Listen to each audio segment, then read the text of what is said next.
Hello and welcome to my tier list for the King 2. That's a lot of twos. Well, anyway, so I was looking at YouTube and I noticed that there's not really any sort of like tier lists for the characters. So I wanted to give my idea of how each character works individually and how viable they are. It's not really like a composition and class guide, it's just looking at each of the characters individually. And sort of like a spoiler alert, I'm gonna also talk about some of the hidden characters that are not shown in the game, like straight up. So keep that in mind. So I have this sort of like tier list maker here. This is public, by the way, so I think you can just search it up, or I'll just leave in the description. I'll just leave it if you want to make your own tier list. So I'm probably just gonna go not in this order because it's not exactly in the order that it's in the game. So I'll just start with Hunter. So Hunter is an interesting one because it's basically just like your cookie cutter character. I'll give you my rating first and then I'll explain why I think it belongs there. So overall, I think Hunter is B rank. The reason I think Hunter is B rank is actually fairly simple. So Hunter, as you can see, it has his base stats. So its main focus is really just speed and awareness. The strength is not horrible, the talent is not horrible, but generally when you're looking at a character, you want his baseline stat to be above 75. That's how you know that the character is more focused towards that stat. Usually if it's lower than that, it's a little bit problematic because, for example, if we take speed, most enemies in the game have a baseline speed of 75. So if you have higher than that, you're gonna move faster than them in combat. So it's a solid character. You can, outspeed most of your enemies right out of the bat, but there's one limiting factor, is that there's not that many speed weapons in the game, so you end up having to play awareness. And when it comes to awareness, well, generally you're probably gonna opt in more for a bow, and that's because this character works better with a bow. So he does come with some special abilities, namely Elite Sneak and Elite Ambush. They're good, but at the same time they're not too amazing. Let's say if you're a solo character, like if you're playing the character solo, then these two are amazing. Like they're amazing because it basically, what they do is they make it so that you don't have to roll as many slots, kind of indirectly increasing the success chance of your ambush and sneak rolls. So that's pretty good. But I mean, they kind of don't really help you in combat, and it's kind of like a novelty skill. And in this game, kinda you don't really walk around on foot. And for example, when you attack something from a boat or the land ship, you kind of have to step out of it, because if you directly attack from it, you can't ambush or sneak. So it kind of takes it a little bit because it's more intensive, because then you have to disembark, then you ambush. It's good, but it's not anything too essential. Then the passives are pretty good. So Cold Shot, it has one downside. So it's a perfect roll, but it's a perfect roll with a fairly low chance, and it only works on bows. So if you're using a spear, which is also an awareness weapon, it doesn't work. It limits you to using bows. I don't necessarily say just use bows, but it kind of limits you to doing that. And I mean, because it's a perfect roll, a lot of the time it's just gonna crit, so that's also nice. But I feel like because it forces you to play in a backline if you want to use that ability. You don't have to, because it's not that major part of a character, but it's a good skill. And then the last one we have is energy boost, which, to be honest, I actually forgot he has energy boost, and that's probably what's gonna make me pull him up to A tier potentially. But energy boost doesn't really come into play too often because it's a low chance and it only works if you're walking on foot. So no ships, no land boats, only on foot. So it's good, but at the same time not really, because it's a low chance. It doesn't really help you that much. Yes, it makes you more mobile, but you know, if you're talking solo character, then this is a great character. But obviously if you put him in a team, he still serves his purpose. He's a backline character, which is another thing I don't really like because of the bow aspect. I mean, you end up having a lot of backline characters because the best weapons in the game, arguably, are intelligence weapons and awareness weapons. And they're usually backline weapons, so like bows, books, staffs, wands, intelligence especially. So you end up not really having that much frontline characters, and it kind of causes an issue with the fact that your backline is very crowded, usually not leaving much room to move for your characters. So it's not really that amazing, but it has some novelties that kind of make me want to bring it to A tier. You know what? I will actually probably do that. I'll bring it to A tier to not make people mad, because this character it doesn't have anything bad. It has some limiting factors, but it's not bad, you know. But could it be better? It probably shouldn't, because it's already really good, and like you can run him in any team comp. He's not gonna be a hindrance. He's gonna pull his weight. And you can play him solo definitely. Probably if you're planning to play a character solo, this is probably the character for you to play, just because he works solo. The bow aspect can be a little bit limiting, to be honest, but overall it's a very solid character and it's very good. It, like, the only downside really is that it doesn't bring much to the table. He is basically just your basic fighter. Like, he doesn't do too much, but he's not a hindrance either. Although because he's an awareness, he does end up fighting with other characters for weapons, because for some reason in For the King 2 there's like a lot of characters with awareness weapons. But yeah, I will bring him up to A tier. It's gonna be a low A tier, but it's gonna be A tier nonetheless. Okay, so probably didn't give much ideas on how to play Hunter as a character, because I mean, it's pretty good. There's not much to say. You build high evasion, you build a bow. That's really all to say about it. I mean, most of the items you're gonna be going for that raise awareness and speed, they're going to be evasion items, so there's not much to worry about it. But yeah, like, his abilities are... He's stacked ability-wise, but none of his abilities are like game-breaking, so it doesn't really matter too much. He fits in A tier, but I kinda... If I didn't forget about the energy boost, I would have put him in B tier. But because he has energy boost, which comes in use sometimes, I'll give him the A tier. Next on the list will be the Blacksmith, which... the Blacksmith, no contest. I'm just putting him in A tier, and he goes above Hunter. Oh my god. Okay, good. Let me put it there. So let me get into the Blacksmith. So the Blacksmith, as you can see here, so its baseline stats are vitality and strength.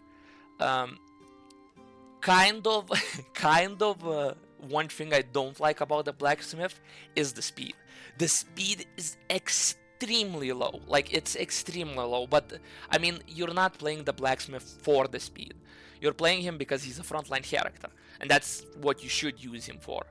Frontline character with a shield that covers for your backline characters, like, I don't know, like an Alchemist or the same Hunter. But normally you're probably not gonna put a Hunter behind someone, because it doesn't make sense, because you're gonna run high evasion, so they're probably gonna be able to take care of themselves. And if you only have one tank, well, you're most likely gonna want to put something like a Scholar or a Herbalist behind the Blacksmith, if that makes sense. But yeah, I do like his stats. He has high vitality, so high HP, but low speed. So he's not gonna move first, and you shouldn't treat him as a character that moves first. He's gonna be a character that's gonna be lagging behind everyone else, and that's why I would recommend there's a trait called Eager. So 25% of the time your character has the chance to move first in battle. That's really good. At first I thought that Eager works well with fast characters. I was wrong about that. Eager is something you should put on slow characters, because that allows them to move first, when normally they're always gonna move last. That can really be a game changer, because you basically push a character that's there to be a meat shield up front, and that just works in my opinion. And so as far as his stats go, vitality and strength, strength is always good. You're gonna end up using a strength weapon on him anyway, because vitality weapons, I have a problem with vitality weapons. They have low damage, they have usually daze on their primary attack, which is like, oh, it's a debuff, great, daze is amazing. No, it's really not that good. Daze prevents enemy secondary actions, which on paper, good. In reality, not so much, because if you're attacking enemies, 9 times out of 10, if it's a frontline enemy, Daze does nothing, because they're not gonna move. And in backline, all the more so, they have no reason to move. The only exceptions are when they move is, for example, when a frontline character gets pushed to the back, or when a backline character wants to, not necessarily backline, any character wants to reposition from a puddle on the ground. But those are slightly rarities, and yeah, if you want Daze to be effective, it needs to have a push, and then you use it on a frontline character, and then they're forced to skip a turn because they can't move back to attack. So that's what the problem I have with vitality weapons most of the time. So you're gonna end up using strength weapons, which is good. Strength weapons are plentiful. You're gonna get a lot of strength weapons, and strength weapons are strong. You're gonna want to prioritize one-handed strength weapons or vitality weapons because of your passive. So this passive is probably one of the best passives in the game, but it only works if you hold the shield. So what it does is, when you get attacked, you have a chance to completely mitigate all damage. Now, this one, it doesn't say exactly how much, what's the activation chance, but I'd say it happens quite often, and it can be a major game changer to block that attack, especially if something big like a troll is attacking you. So that steadfast can really come in clutch. But just because of that passive, don't limit yourself to playing exactly one-handed weapons. If you see like a really good two-handed weapon that's like 5 damage increase, 6 damage increase, go for it. It's gonna be completely fine. Like it's a good novelty, and it's good to have for a tank, because essentially you don't want Blacksmith to really be like, obviously if he does damage it's great, but if he doesn't do damage, it's not that much of a problem, you know. Just, he's kind of just a tank, that's it. So you just want him to hold the line. So he's just a solid A tier, because other characters, like, I mean, you don't really get other tank options, so I kind of bring it to A tier. Most of my parties, when I'm not playing a random parties, bring a Blacksmith. He's gonna come in use, he's gonna make sure someone doesn't die at some point, he's gonna soak up the damage. Steadfast is a great passive, although, yeah, it seems like I'm scamming the hunter a little bit by putting him on the same spot as Blacksmith, but aside from low speed, Blacksmith is just great. Okay, so after Blacksmith, we're gonna be going with Scholar. So Scholar is an interesting one because I do want to put Scholar in A tier, but at the same time I feel like he deserves more than A tier. And the let's just say he kind of fits like a low S tier, you know. It's like it's A tier, it's barely S tier, but it's still S tier. That's why I kind of want to put him there, because if you get here in game, and I'll tell you exactly why I think he's low tier, maybe only low S tier, but. So Scholar is interesting because he has one extremely broken passive. Actually, I say low S tier. I feel like he might actually be higher than S tier. No, I'm kidding. But he does deserve his spot in S tier. So his speed is 73. Not too amazing. You're gonna end up moving slower than most enemies, but a lot of the items later with even a little speed can mitigate that. You have high talent and high intelligence. Kind of key points. The other skills don't really matter. So the idea is intelligence, great. Intelligence weapons are all there's like metric ton of intelligence weapons, and 90% of them are amazing. Books are amazing. Wands, pretty good. Staffs, good for one shot. So, I mean, they don't have AoE, but they're good for one shots. So, yeah, and talent can always supplement if you're not getting good intelligence weapons, or if you have like a lot of intelligent characters, you can always rotate your talent. Talent items usually have speed associated with them, so you can mitigate the low speed, move first, and talent weapons are a hit or miss. They're, for example, if you take into account boomerangs, they're kind of like a novelty item. They're good, but at the same time not really, because especially later game, most enemies have high defenses and you don't have pierce, so you don't really do that much damage. But overall, these stats are definitely not bad, but they're not the reason why he would get S tier. For none of them, like, stats are sort of like a plus minus, but it doesn't dictate why they would get an S tier or wouldn't get an S tier. What gets him S tier is refocus and fine scroll. So refocus, insane, because you can get back focus. So one focus point doesn't seem like a lot. No, it's absolutely a lot, because that means you can guarantee that one roll items always, and I mean always, succeed. So blunderbuss is a talent weapon.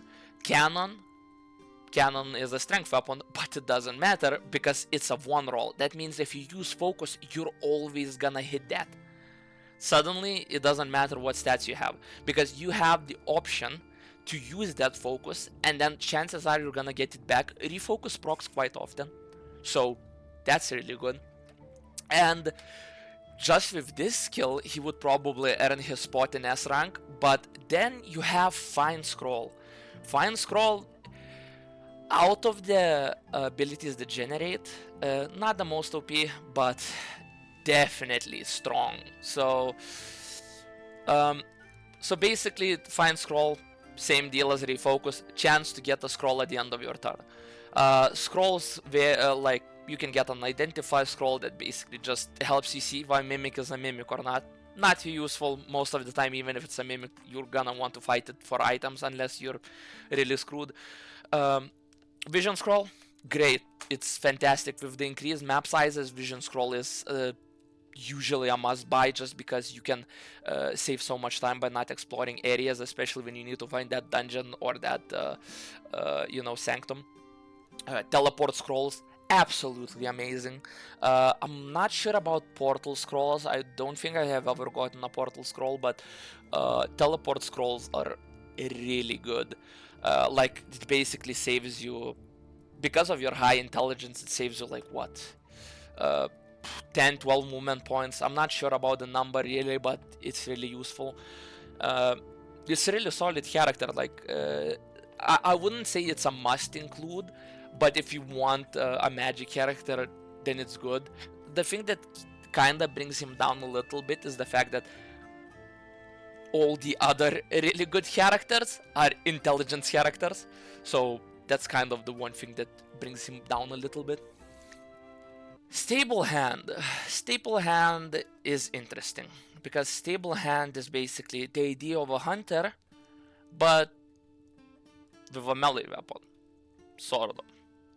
And Stablehand sits solidly at B tier. I mean, there's no real particular reason why he's at B tier, except the ones I'm gonna share. So Stablehand is interesting because he's high speed focused. That's really good. And you have awareness to a decent amount and strength to a good amount. The thing is with speed, as I mentioned before, so speed allows you to move first, but there's no good speed weapons. The speed weapons that do exist are rare and they typically have low damage, so you're gonna have to play awareness or strength. With awareness, you see the problem, it's 73, meaning for base roll you have a 73% chance of succeeding. That's not amazing in a game that constantly fails 95% rolls. That's not amazing. That's not great. But you know, you do what you gotta do, so you're gonna opt for strength. Meaning with strength, you're not really gonna be playing for a front line. You're gonna be, you're not gonna be playing backline. You're gonna be playing front line. Strength weapons are good. What's even better is you can get the cannon. The cannon is absolutely amazing on Stablehand, but cannon is amazing on anyone. Like, you can mitigate the issue with the cannon with just basically with just using focus. Perfect rolls.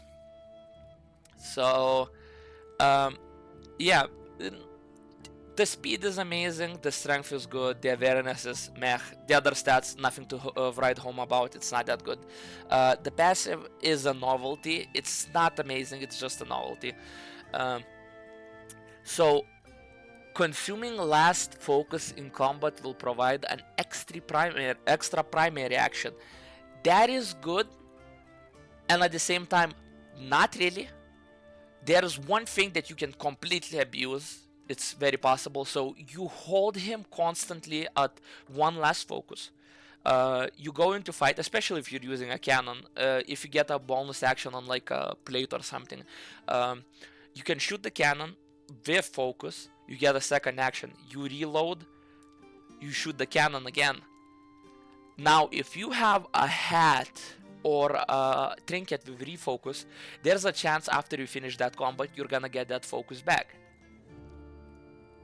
Which means next room you can do that again. You can fire your cannon twice. It's great, don't get me wrong, it's great, but most of the time you're gonna be in a situation where you either don't want to use all of your focus or you already don't have focus. So unless you have any way to generate plants with, for example, gather herb or just buying them out like golden roots, it's not too great. It's a good skill, but it feels more situational than not, because sometimes when you end up without having any focus or no way to replenish the focus, you end up in a situation where it's like the skill just exists. Like, at least when it's a random chance, you can kind of, hope for it to proc, but for this, like, it's guaranteed, which is good, but at the same time, it's kind of a downside because it either procs or it doesn't with random, and for this, it's you either have the condition or don't.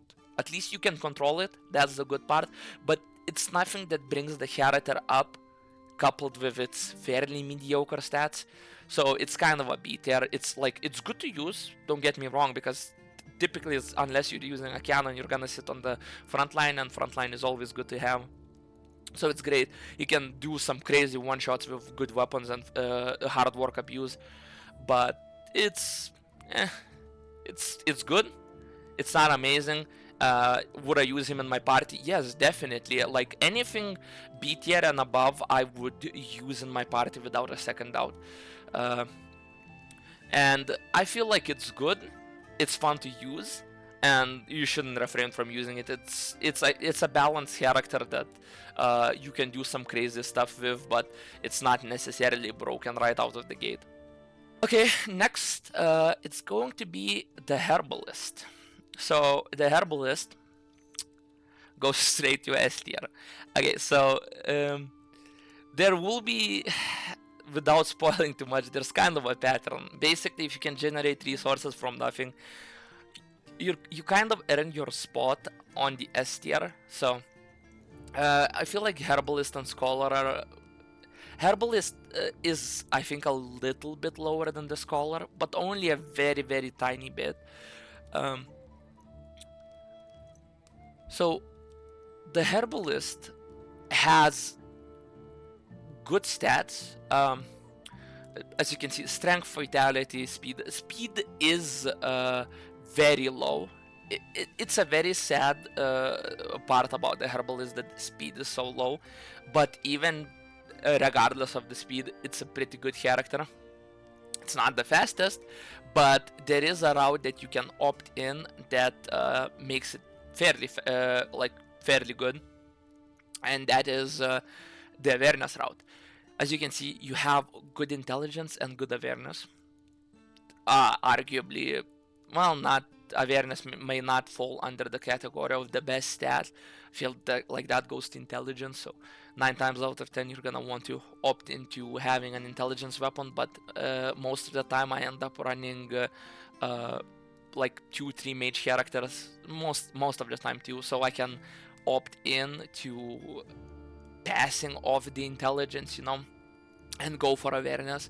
And most awareness items have built-in speed, which allows you to go higher than this. Like a lot of the time I end up like at 80, 85, and that's the kind of speed that is like very solid and very good just from items. But the real amazing things about them, party heal, it doesn't feel like it's a godlike skill, but it's good, because normally the only way to get party heal is really by getting a weapon that has party heal, and then usually you don't want to use that weapon because the party heal weapons are horrible for combat. But in dungeons, between rooms, you can party heal your party, which makes sense. You can go into your inventory, switch it, party heal, switch back to the other item. In combat, you're gonna want to have party heal, and this is, considering this is built in, most of the time if you need to heal in combat, it's already a problem, but party heal is a bonus action, so you can just, you know, heal. The heal is AoE, like it heals like in this pseudo plus pattern, you know. It heals middle the most, and then sides are like a splash. So you can heal, and because you don't lose your main move, you don't actually lose too much, so it's pretty good. It's versatile, and you don't need to sacrifice like damage to actually opt in for the party heal, so it's a very solid skill. And the thing that complements this is Find Her passive, which is utterly like it's amazing. Like the chance isn't the largest, but it procs fairly often, and basically it's not always God's Beards, but sometimes it's Panax, sometimes it's Golden Root, you know, any plant. And the thing is, with plants, most plants are really good, like really good. For example, like, oh, you got poisoned, well, Panax. God's Beard, self-explanatory, you can party heal. Golden Root, amazing. Dancing Nettle, amazing. Like the fact that you can get God's Beard and Dancing Nettles, you can heal multiple times a turn. Most likely you won't need that, but there's always that option. So this passive, like over the course of the game, that's like, it just brings so much to the table. Like it's really solid support character. It's not really a primary damage character. It can be, don't get me wrong, it definitely can be a damage character, because with some of the items being as broken as they are, it's crazy how good it can be. But it lands slightly lower than the Scholar, mostly because of the speed and the fact that Refocus just has so much versatility. Whereas you can unless you're playing on Master, you can most of the time get by not having party heal, because on Master you have to go fast, so you end up being overgeared in a lot of situations, and having the option to heal effectively is something else.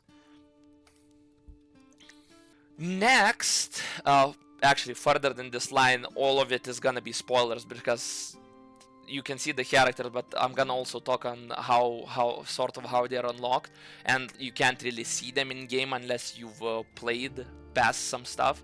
So I'm gonna start with the first unlockable character, which is the Alchemist, which in my tier, in my opinion, is hands down the most overpowered character in the game. Alchemist, quite simple really. You have insane speed, like just with the speed and the fact that you're an intelligence character, I would put him probably, like, if he did not have his special abilities, I'd probably still put him in low S tier, just because his speed is insane. And he's a mage character. Normally, you're not gonna have speed on intelligence characters. Like, this is an afterthought. This never happened on intelligence characters. That is so broken. And he has incredible talent, which works very, very well with his abilities. So, passive smoke flea, novelty skill, doesn't really do much.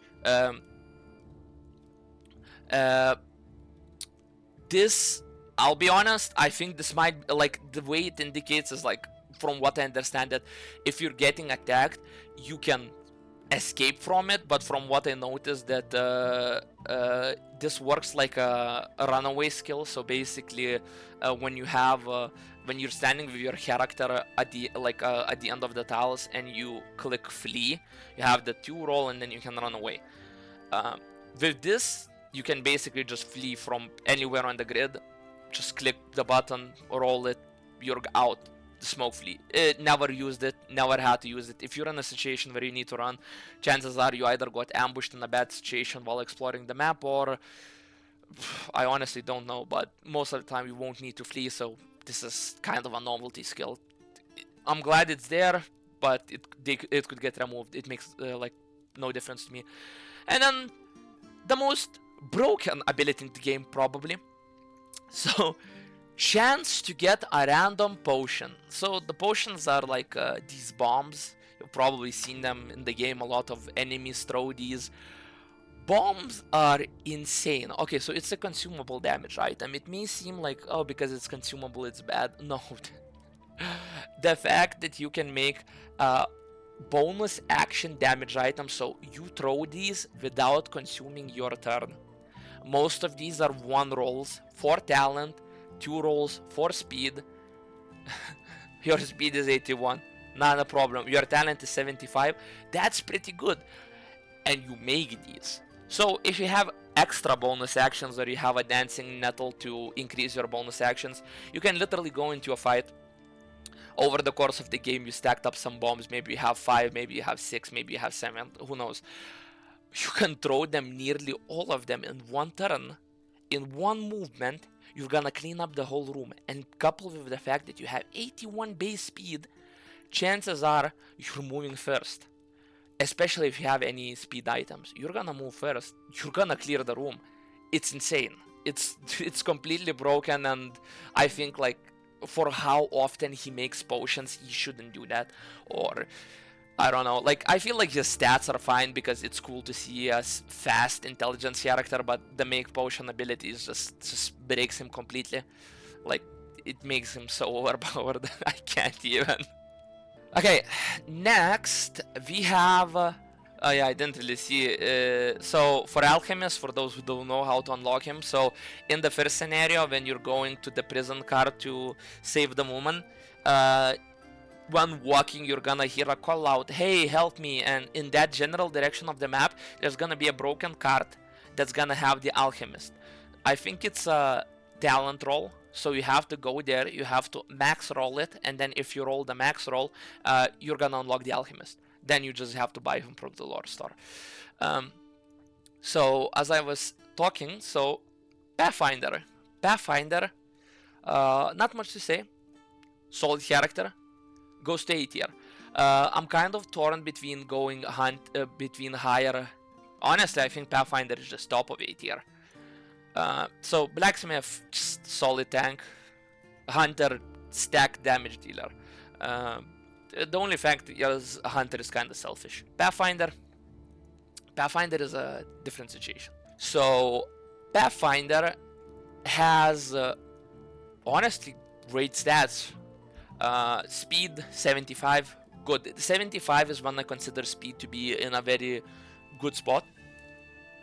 And it's a talent awareness character. Also, interesting combination. Gives options, but as I mentioned before, talent is ass, to say the least. It's ass. It's not very good. So, talent weapons, unless, of course, blunderbusses. Blunderbusses are good. They're gonna carry you in early game. Could be carrying you in mid game. Late game, most blunderbusses fall off. But blunderbusses are good. The boomerangs that she uses, even, they're not too amazing. Mostly because they don't have pierce, and a lot of enemies are very tanky. But the attack row and columns is pretty cool mechanic. But yeah, talent, definitely usable to go for talent options, because I mean they're not the worst. They could be vitality or speed, aka non-existent, but most of the time you're gonna be playing awareness. If you're playing awareness, I'd suggest you opt in for playing a bow, or yeah, pretty much just a bow. And the thing is, I don't really erase awareness much, because most of the time when I have Pathfinder in the party, I call him the money or the loot goblin. So basically I try to find Sanctum of Wealth and try to get like Leprechaun's hat, Leprechaun's veil, Gambeson, whatever. So anything that boosts my gold gain. The reason is because I don't expect the Pathfinder to really be my party's damage dealer. He's mostly there to kind of be supporty, and that comes kind of from his abilities. So Scout, as far as I'm aware, it doesn't even work. Every time it procced, didn't see any difference. So useless, dead ability. Survey. Survey can either save you a lot of time or none at all, and this is kind of partly why I'm putting it in A tier, especially high A tier, because the map is very big, and especially on higher difficulty, you want to move as fast as possible, meaning no time for backtracking, because backtracking could mean anything between like clearing the game and failing to chaos, you know? So having that option to reveal sanctums, cities not so much. It's mostly about sanctums and dungeons, because that's the thing you want. You don't really want to fight over world battles, because most of them kind of will set you back because you're gonna use resources. You want to hunt down the dungeons in each biome. You grab the dungeon, you go in, you clear the dungeon, you get a lot of stuff from dungeons, you bounce out, you get sanctums. That's it. You don't care about anything else. You want sanctums and dungeons, and it works like a charm. And Scout really helps you do that. Scout, Pathfinder, Scout is a terrible ability, but yeah, Survey is a very solid, good ability, and from what I understand, it procs almost every turn when you're in range of a POI. So you reveal them quite often. If it was a rarer occurrence, I'd say Scout is more of a B tier, because his abilities are good, but they're nothing too amazing, because at the end of the day you're kind of more versatile hunter. You help out the team more, you save time. That's it. Next, Friar. So Friar is a interesting one, because Friar goes, I feel like Scholar is still a little bit higher, but it's pretty close. It's hard for me to decide. I'd probably go like this.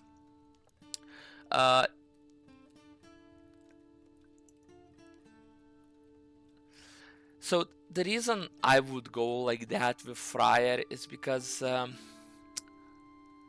Friar is good, but at the same time, not really.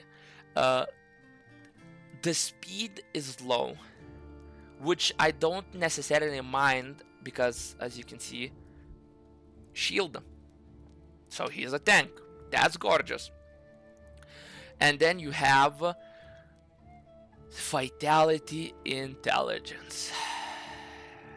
That is, honestly, it's a strange combo, but not in a good way, because, as I mentioned before, Vitality weapons, they're reasonably common, and you want one-handed Vitality weapons, because you still want to be a tank.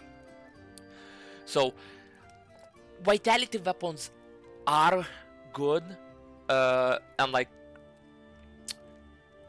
I mean, in the sense that you can, you know, feel them in one hand. They're like, they have lower damage, so they're not amazing. But intelligence doesn't really make sense to me, because the only weapon, intelligence weapon, you can use together with a shield is a wand, and if you do pick up a wand, it's still gonna put you at the back. So if it puts you at the back, you're gonna have to move your characters manually. You have to move him forward, the other guy's back, you know. It's annoying, but a wand is definitely the way you would go on him, because he's slow, and because of what kind of character he is, you're not gonna have items that really bring up his speed, but he's still good. Strength, you can use him probably, you can probably use it to a decent success, but there's nothing to write home about. 90% of the time you're gonna end up using intelligence weapons because they're overtuned. But yeah, weird combo, but he's tanky, and you can definitely utilize him as a tank. His special abilities and what I think really brings him to S tier. So, Cheers, no, actually, Cheers doesn't really fit. No, you know what? First, let's talk about Find Alcohol. So, you basically, what a surprise, a generate ability, and kind of the reason why he's in S tier. So, you create alcohol every turn. That's great. You make like spirits, whatever. Some of those alcohols are insane. Yeah, they all come with a detriment, but they're insane. And the funny thing about them is they actually sell for good money. Some of them are something you'd never want to use. I can't really name any on top of my head, but there is one or couple of them that basically sell for like 20 gold in early game. That might not seem like a lot, but when you get them for free from nowhere, and that 20 gold can mean anything between a game-breaking like weapon that will carry your party and not having any weapons or something, like, it's a major thing. And the reason why this works even better is because you have Iron Belly, meaning you don't get negative effect. And most alcohols work like tanky options, like there's like 50 armor, 50 magic resistance, but then you get, I don't remember, was it negated evasion or negated, well, it doesn't matter, but basically it comes with a downside. So you don't get that downside. You don't get it. Simple as that. Meaning you can actually utilize the alcohols. In some cases, with some alcohols, similar to Alchemist, carrying the room, but not as overpowered, because alcohols are like, they're kind of, they don't give you bonus actions.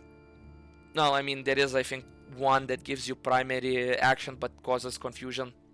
Something like that. But it does work. It's pretty good.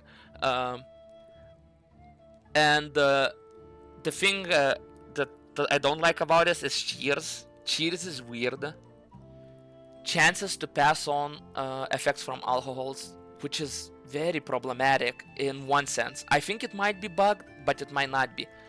Iron Belly does not apply to that alcohol. So if you're playing a tank role and you put on something that gives you 50 armor, 50 magic resist, but causes the other party to lose evasion or causes confusion, and it passes off to your ally, it's gonna affect them. I have had this cause a confusion to my backline character that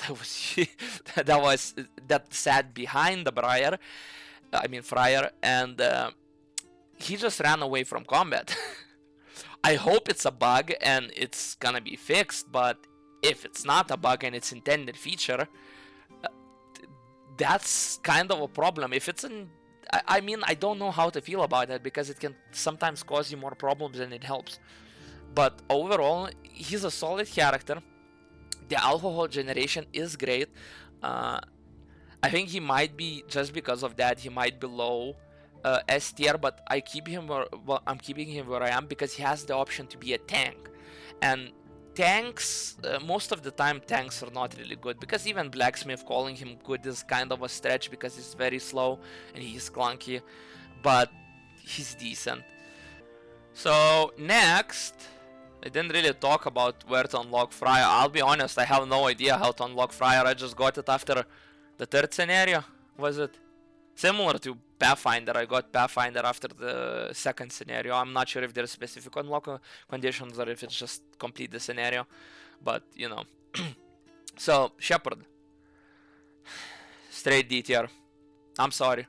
Anyone there that's like, Shepherd is a Shepherd, it's straight D tier. I'm sorry to anyone that likes Shepherd, it's straight D tier. I want to like Shepherd, but it's straight D tier. I'm sorry. The reason for that is, well, I'll get into it, but speed, nothing to write home about. Very slow. Awareness, amazing. Awareness, so you're gonna be using crooks for the rest of your life. Because of his vitality stat, you're not gonna want to put a bow on him, because you kind of want him to just sit there at the front and look pretty. Maybe use a one-handed awareness spear with a shield, and he can tank. I haven't actually tried that, but I feel like that could work. Intelligence is decently high. You could probably use a wand or something, but overall, like, these stats are, they're just because vitality is high. Like, sure, vitality is high, that means you're tankier, but you're stuck with awareness. Awareness, especially one-handed awareness weapons, are not that common. So, and I thought he's gonna be a summoner. To me, he looks more like a pseudo tank, and his ability say that this doesn't exist. So basically, you have a chance to summon a sheep follower. I can tell you everything that's right with this, and that is, you follow a sheep follower. That's the only good thing. And you then go into combat and you realize that that's not a good thing. So basically, there's something called curse followers in like in this game in combat. So basically, they're just followers. They take up a spot, but they do nothing. They literally, their turn arrives and they leave. Same with the sheep, except, I mean, the enemies are sometimes inclined to target the sheep. They're not forced to target the sheep. They're sometimes inclined to. So sometimes they're gonna kill the sheep.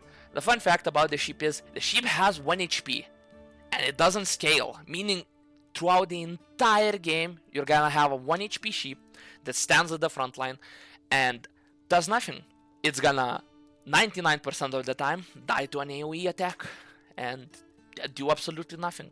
It literally does nothing. Other bad things about it, it doesn't move. You know what that means? If it stands to the right and to the left, your blacksmith just got hit with a confusion bomb and now the tile under him is a confusion tile, you can't move because the sheep is blocking the way. Well, that sucks. Okay, so what else can I say about that? It's not gonna be good. So, aside from the fact the sheep literally does nothing, I had a very good argument why it sucks that I kind of forgot, but basically, I mean, it's a detriment. It's an extra companion that doesn't do anything. It just stands there. Sometimes it takes a hit, it dies. Most of the time it's gonna die to AoE. It does nothing. It's gonna block the tiles that you need to go to. It's gonna block your escape routes. There's nothing good about it. It's more of a detriment than... Oh, yeah, another point.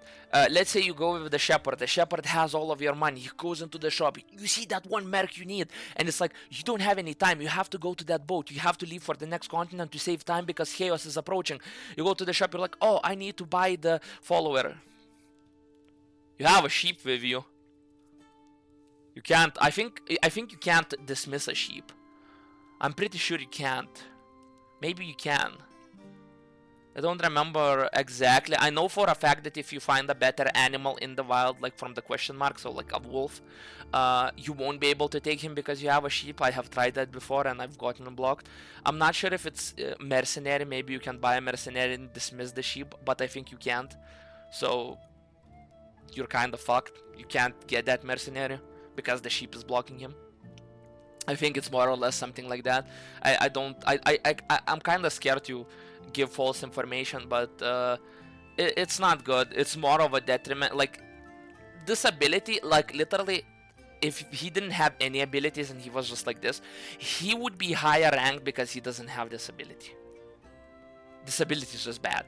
Please buff. Like, no joke, this needs a buff. I thought he's gonna be like, Herald is gonna work like an animal summon where you summon a random animal that maybe has some effects or maybe fights, something like that, but the sheep is a detriment. Next, Woodcutter. I cropped this like shit, so now it's big. Well, doesn't matter. Woodcutter, 8 tier, slightly above the Hunter. The reason why I put Woodcutter, I mean, it's arguable if I really want to put the Woodcutter below or above the Hunter. Just to not piss off anyone, I'll put it below. Although I really want to put it higher. But I'll put it below because I feel like Hunter players are more prominent than Woodcutter players. So, and this farmer, this is Woodcutter. Okay, so, Woodcutter, decent speed. Not too amazing because it's 71, so he's not gonna be the fastest, but 1 or 2 speed items will easily fix that. Probably the reason why I would place him lower than the Hunter is because his speed is lower, and speed is king. Awareness, strength split. That's good and that's bad. Realistically, I think that's better. I mean, Vitality could be good in one rare case because with him, you're only gonna be want to be frontline. With one small exception, but idea is that with Awareness, well, let's get into this. So Justice is interesting because Justice basically guarantees you a perfect strike, which also adds a splash to two-handed weapon. The same as a cold shot for Hunter. Difference is this does splash damage, so it kind of compensates for the lack of speed with that added benefit, and it procs decently often. It's not like it never procs. It procs like not too often, but it does proc. So strength and awareness, two-handed weapons. If you want to utilize this, you're gonna be playing two-handed weapons. So as far as two-handed weapons go, for awareness, it's really like a polearm. Really, like, that's kind of it. I don't think, I'm pretty sure it doesn't work on bows. Maybe it does. I have not tried it with bows because I usually opt in for having a battle axe or a two-handed sword because those are just superior. It might also work for a cannon. If it does work for a cannon, I'm not sure how it would work for a cannon because a cannon is already an AoE weapon, so it probably doesn't. But yeah, you just sit him up, build as much attack damage as you can, and you just one-shot. You just one-shot hordes of enemies. It's really good. It's just a solid damage dealer. And because he's frontline, he's not gonna be fighting with your Scholar, with your Alchemist, with your Herbalist, because those obviously all want to be backline. So you want, like, backline characters just had more love, so frontline characters, if they're even remotely good, they get a higher valuation because simply of how the game works. So I feel like it's solid. Probably slightly lower than the Hunter because Hunter can build high evasion and this guy is just like glass cannon. You either one-shot them or they one-shot you, you know. But he's solid. Unlock. So for unlock, you get him from you find him on the second map. There's a broken cart in one of the maps. I don't remember. I'm not sure how random it is. When I found him, he was just near one of the towns. Just broken cart. I went in, same deal as the Alchemist. Perfect roll, you get him. Next, so we have the farmer. So the farmer, honestly, I kind of want him. The thing with farmer is he doesn't really have much going for him, but he's not bad by any means. I'm gonna put him in high B tier, which is very accurate to put him near the Stablehand, farmer, Stablehand, whatever. I will put him in B tier. He's good, but he's not insane. And so the idea with farmer is low speed, kind of one of the things that brings him down. But he has strength, vitality, and awareness. Those things really bring it up. Really bring it up. He has a lot of options for weapons, like a lot. Yeah, I mean, most of the time, kind of opt in for playing any of these. Vitality, lack of weapons, you know the deal. But he's tanky. He can stand at the front line. You can tank with him easily. Just because of his stat allocation, you know what? I'm kind of inclined to put him in A tier because he's very versatile. Because above 75 is the baseline where you want to utilize a character because you feel like the character is very solid and very good. So yeah, I'd say I'll bring him up to low A tier. I feel like the fact that he also doesn't excel at anything is kind of holding him back, because that amount of options can kind of be a problem. But Scarecrow is like, he has an ability that allows him in combat. He summons on a front row tile. He summons a Scarecrow, which may sound like, oh, it's Shepherd again. No, this one is actually good because you have was it 5 or 4 hits, but basically it's like a timer based HP. So every hit it takes one from the timer, and also every turn in combat it takes away one from the tile from the tile. You mean from the Scarecrow, and behind it is a safe spot, so you can target your characters, which is really solid. The only downside with it is the fact that the Scarecrow, it doesn't move. It doesn't attack, so it just sits there, meaning it sometimes can block your character. So if it wasn't like that, I could probably bring it up to S tier as a tank. But Scarecrow, like, in this game, the more you play, the more you understand that positioning is everything, because positioning, like, can make or break everything, because an AoE can literally take out your team. So if you incline it less for you to get hit by an AoE, it's all the better. So you don't want to be in a situation where an AoE is about to hit your entire team. So not being able to move is a little bit of a downside, but coupled with the fact that, like, it can be a double tank. You can pick him alone and he can be a double tank. You can tank with him and you can tank with the Scarecrow. And because he's not really limited, he doesn't have passives that are weapon reliant. You can play one-handed, you can play two-handed, you can play a strength weapon, you can play a vitality weapon, you can play an awareness weapon. He's very versatile. Sure, the downside is that he's slow, but I mean, I put the Blacksmith in A tier and he's slow. Same for the Woodcutter, but you know, yeah, I mean, I probably was not fair in evaluation of him.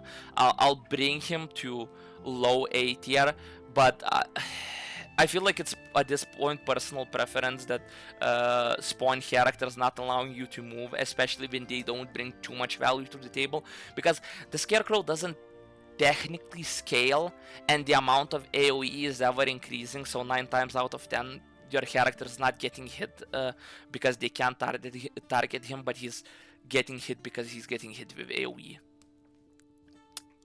Hobo. So, yeah, let me bring Farmer up to A tier. Yeah, and Hobo. So, Hobo is honestly, I should have put question marks instead of Hobo, because this is a massive spoiler. You can't even see him in the lore story. He's not even a lock. So I mean, if I do get a comment of how do you unlock the Hobo, I will say, but I feel like Hobo is a relatively hidden character, so I don't want to spoil anything. But just so you know, I put him at C tier because he's not a very good character. So, the Hobo, the definition of Hobo is average. He doesn't have any special abilities. He doesn't have some sort of magical starting equipment. He just starts with a pointy stick, which is horrible. Your stats are all 75, which, if you remember at the start, I said that 75 is the baseline for good stats. Baseline. Meaning anything above 75 is good, 75 inherently is not good. This opens up the path to build anything you want, but at the same time, nothing you want. Because 75 inherently, coupled with the fact that you have no abilities, is pretty bad. Because that means to compensate your lack of not being excellent at anything, you have to couple it with, well, basically just getting stuff. 75 is good for early game because early game you're gonna be on par with the enemies, so you're gonna be moving as fast as the enemies, which means you're not always gonna move last. But the fact that, like, I mean, sure, you can be like, oh, I don't have this character to fill the slot, I don't have this character I can do here. Hobo is probably good if you want to play solo, like if you want to play one character run. Hobo could work because it doesn't matter what hand you're dealt, you can make it work because your stats are all inherently high. But overall, for master runs, if I can properly choose a character, Hobo is not gonna be a character I'm choosing. There's a lot of characters that give you so much like snowball potential. Like Friar is snowbally, Alchemist is snowbally, Herbalist maybe not so much. Herbalist is more of a in for the long run. Scholar, I guess, is snowbally, but Scholar is interesting. You see, the thing is, most characters are very abusable with what they have in their hands. Hobo is not really one of them. Hobo is very reliant on what you get in your playthroughs. So if you if you get something like, for example, you go for, oh, I'm full awareness build. Sure, there's good in the fact that 75 is not inherently very bad. So like, no matter what you get, you can make it work. But you're gonna be seeing a lot more failed rolls than you're gonna typically see, because in this game, one thing is a fact: 1% extra is a lot. So even 76 is more than 75. I know it doesn't sound like that, but it just is, because like you get one extra percent. That's just higher. That's objectively just higher. I know it doesn't sound very scientific, but like, it's higher. I mean, maybe it does sound scientific, but just not very common. So yeah, so Hobo, I mean, you could run a party of 4 Hobos. That could be fun. You could run him solo. No matter what you do, Hobo is kind of RNG reliant in a lot of ways. So keep that in mind if you plan to play Hobo. I just realized, I wonder if the stats are like this because I just jumped in and picked Apprentice. Let's see. I remember in the first game there were yeah, okay, I think yeah, the stats are a little bit lower on higher difficulties, but it inherently doesn't really make much difference, because I think they're lower by 5, but that also means that everything I applied still sits on their 70s. That means that basically it's even worse. To say the least, it's basically even worse. So just keep that in mind. The main difference between like, no matter what you play, just keep in mind what I said. Like, the abilities are more important than the stats, because in higher difficulties you're not gonna have the stats. So you're gonna want those abilities to be useful. So when you don't have abilities and the only thing that's going for you are the stats, you are, well, you're not in a good spot. That's as much as I can say. But yeah, for my final thoughts, I'd say that this is what we're looking at. And I would say that honestly, this is my opinion. Play whatever you want. I'm just giving you a basic idea of how everything works, like what each character is good at, what to expect from them. Sure, maybe looking at their base stats is not like the best, because they, especially between difficulties, they're quite lower, but I mean, the difference between lower and higher difficulty is how often you're gonna hit, because that 5 may not look like much, but it's a lot. It is a lot. I'm sorry, it's a lot. Like, for anyone that has played this game for a decent amount of time, 5% is a lot. Essentially, any roll is 50-50. Even if it's a 99% in your favor, it's still 50-50. So yeah, keep that in mind. Don't play the Shepherd. Maybe they'll buff it. I hope they buff it. Hobo, you can play it, it's completely fine. Like, it's gonna be more RNG reliant, so if you want to play a completely random something, it works. Stablehand, it's a very solid character. Don't be like held back to use it. Like in the right situation, goes straight here. Like, if you can effectively use his hard work, it's straight here. Like, if you get a cannon, like what I mentioned, you can literally carry every game. Like Farmer, could arguably make an argument for here, like any of these spots, or maybe even here in some cases, but I feel like it's here. Like, if you play him as a tank, he's here. If you try to play him as a damage dealer, I think he's here. I'm sorry, but I just feel like he's meant to be a tank. Woodcutter kind of just sits here. Maybe you could make an argument for B rank. I feel like the glass cannon build, like playing him as a glass cannon, kind of puts him here. Hunter, also same deal, BA. It's definitely not S tier for any, like, Farmer. No, not really. Like, Farmer would have to be under specific conditions to fit in S tier. Hunter, if you can push evasion to 100%. Oh yeah, he's like S plus tier. Like, Woodcutter is definitely not getting into S tier, I can tell you that much. Blacksmith, probably lower, probably here, probably lower. It really depends on you. Pathfinder, could be B, could be A, depends on how often your survey procs. Definitely not S.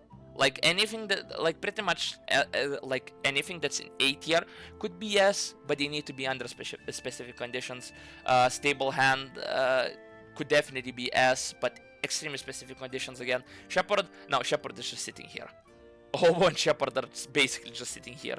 Maybe they could get to B tier, but that's under specific conditions. They don't bring anything. These 4, they give you free resources. Free resources, and those resources are objectively good. There's nothing more to say. You can switch them anywhere here. I can tell you this much: they're not falling down to A tier. They're sitting here.